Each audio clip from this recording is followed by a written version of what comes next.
Israel ফিলিস্তিনের সংঘাত শুরু হয়েছে গত শতাব্দীতে। এই অঞ্চলটি ইহুদি, খ্রিস্টান এবং মুসলিমদের জন্য পবিত্র। 1948 সালের ইসরায়েল রাষ্ট্র প্রতিষ্ঠার পর ফিলিস্তিনিরা নাকবা বা বিপর্যয়ের মুখোমুখি হয়, যখন লাখ লাখ মানুষ বাস্তুচ্যুত হয়। তারপর থেকে 1967 সালের 6 দিনের যুদ্ধ, 1973 সালের ওম কিপুর যুদ্ধ এবং বিভিন্ন উত্থান দেখা গেছে। গাজা উপত্যকা, পশ্চিম তীর এবং পূর্ব জেরুজালেম নিয়ে বিরোধ এখনও মূল সমস্যা। হাসামের নেতৃত্বে ফিলিস্তিন গোষ্ঠীগুলো প্রতিরোধ করে, যখন ইসরায়েলের নিরাপত্তার দাবিতে সামরিক অভিযান চালায়। এই যুদ্ধে উভয় পক্ষের হাজার হাজার মানুষ প্রাণ হারিয়েছে এবং আন্তর্জাতিক চুক্তি বরাবরই ব্যর্থ হয়েছে। 2025 সালের আগস্ট মাসে এই যুদ্ধ আরও তীব্র হয়েছে। ইসরায়েলের সামরিক অভিযানে গাজায় 63 জনের বেশি লোক নিহত হয়েছে এবং সেনাবাহিনী গাজা সিটির ভিতরে প্রবেশ করেছে।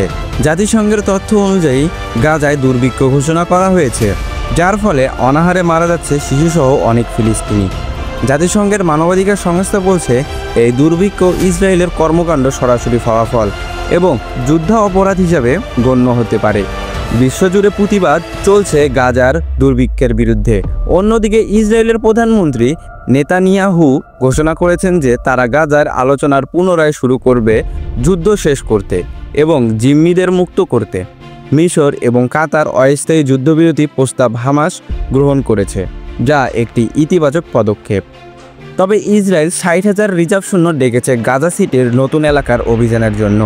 পশ্চিম তীর এবং গাজায় ইসরায়েলের পদক্ষেপ বিশ্বব্যাপী সমালোচনার মুখে পড়েছে। UNRW এর রিপোর্ট অনুযায়ী গাজায় মানবিক সংকট চরমে। খাদ্য, পানি এবং চিকিৎসার অভাবে লাখ লাখ মানুষ কষ্ট পাচ্ছে। এই যুদ্ধে উভয় পক্ষের বেসামরিক লোকেরা সবচেয়ে ক্ষতিগ্রস্ত।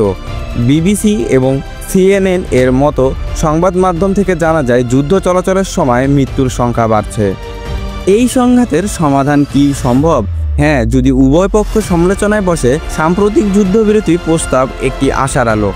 আন্তর্জাতিক সম্প্রদায়, জাতিসংঘ এবং বিভিন্ন দেশ শান্তি প্রতিষ্ঠার চাপ দিচ্ছে। এই যুদ্ধের প্রভাব বিশ্বব্যাপী, অর্থনৈতিক অস্থিরতা, শরণার্থী সংকট এবং মানবিক বিপর্যয়। আমরা সচেতনতা ছড়িয়ে এবং শান্তির পক্ষে কথা বলে সাহায্য করতে পারি। মনে করবেন, যুদ্ধ কখনো সমাধান নয়, শান্তি দরকার।